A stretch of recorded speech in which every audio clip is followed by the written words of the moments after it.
All right, what's up, TBR? Coach Chris here. I'm going to give you some tips on strength for gymnastics.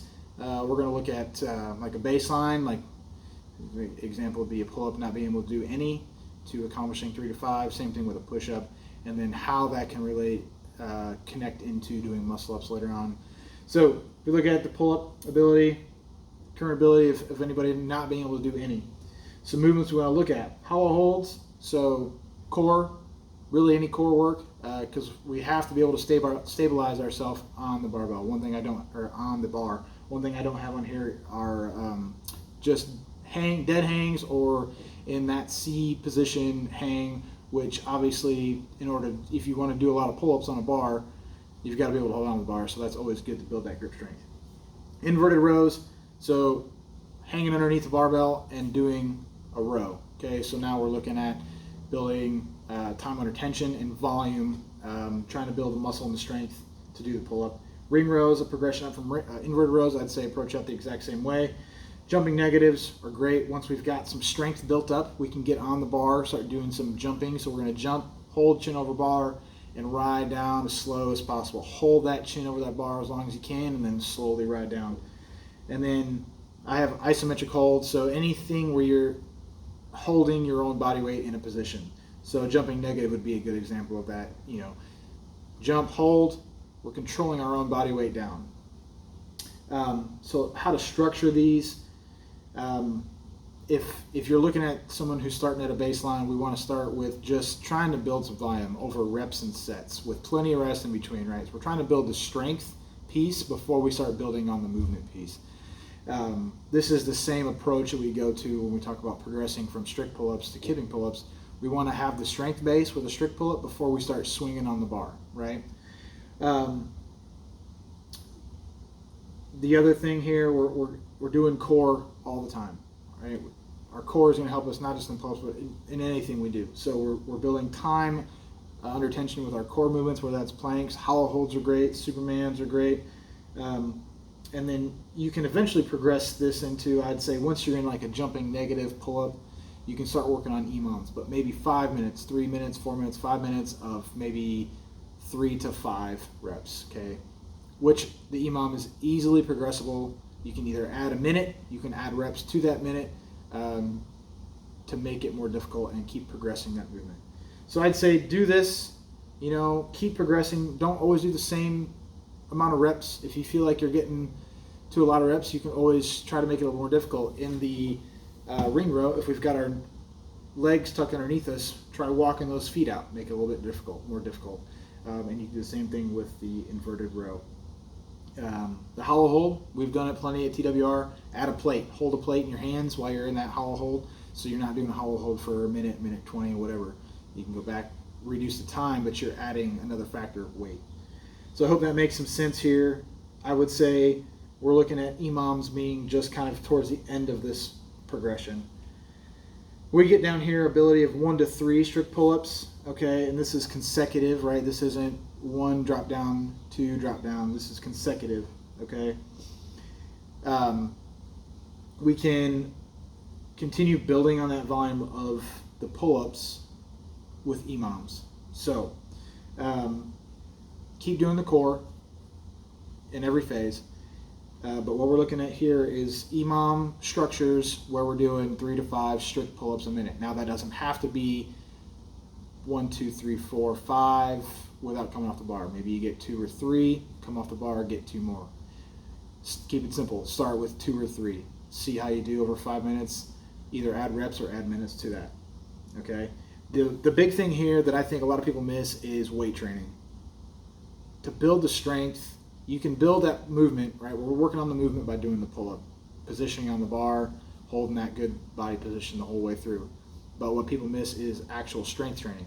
You need to get some dumbbell rows. You need to get some weighted bent over rows.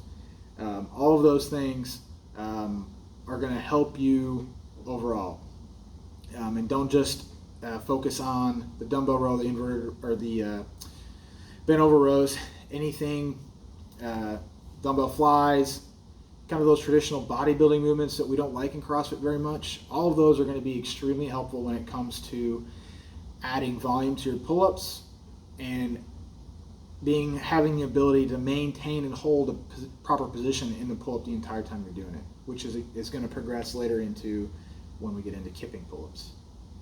So that's where we'll stop there. Obviously, from the strict pull-up, once we get 3 to 5, probably closer to 5, then we can start working on that kipping movement, right?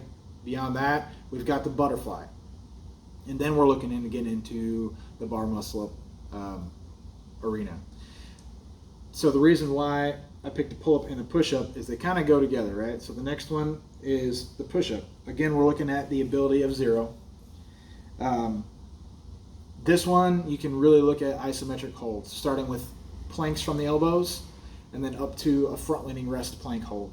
Those are going to be great because you want to be able to teach your body that position.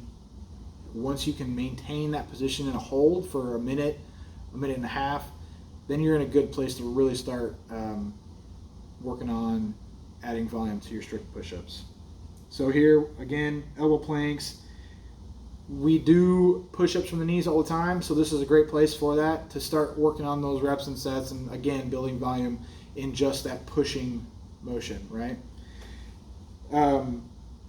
Again, this is reps and sets I've got here. Start just building the volume, 3 sets of 10, 12, whatever it is. You can even do a superset if you wanted to. You could do, if you're going to do 4 sets, say it's 10 push-ups from the knees and a 30-second elbow plank. And that's some easy kind of accessory work you can do outside of what we're doing in class, before or after a minute rest in between each set. And it shouldn't take very long, but it's going to help you when it comes to building up your push-up volume. Again, we're going to go, and I bumped it up here, 3 to 5 with the push-ups, just because push-ups tend to be a little bit easier to get than the pull-ups. So now we're looking at progressing from an elbow plank to a front-leaning rest position hold, building time under tension for that.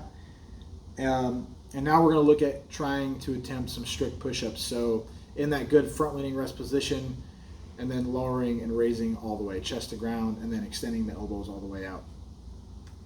Here we can start adding in our EMOM, just like we do with the pull-ups, right? So maybe it's 5 push-ups, strict push-ups every minute on the minute for 5 minutes.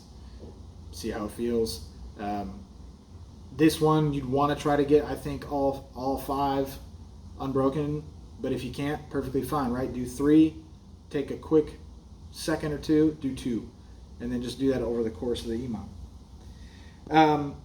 And if we're talking about strength work for this is really critical. Bench press, dumbbell bench, but don't forget, we don't want to always horizontally press, which actually in CrossFit we do a lot more vertical pressing than we do horizontal. So add in that horizontal pushing, floor presses, dumbbell bench, incline dumbbell bench, incline bench, bench press. You've also got, you want to start working in to keep going with your vertical pressing, because we're not just working chest here. Obviously we're engaging shoulders as well.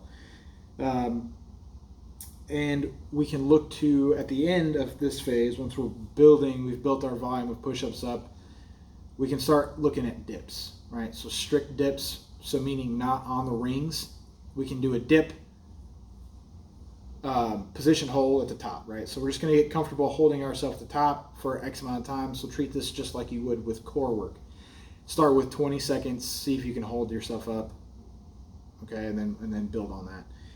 Strict dips, so start adding reps and sets, then EMOM, then you can go into the ring dips, and then before you know it, you've built the density and the strength to start working on swinging on the rings, and eventually the kip, and eventually hopefully a muscle up.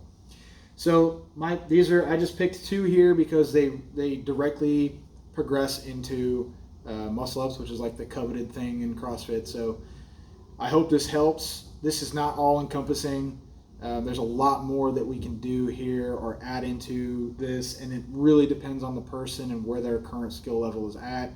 Don't forget proper warm-ups, nutrition, sleep, always important if you're looking to really improve any of these things. And as always, feel free to approach me with questions, or any other coach at TWR. So I hope you find it informative, and we'll see you guys soon.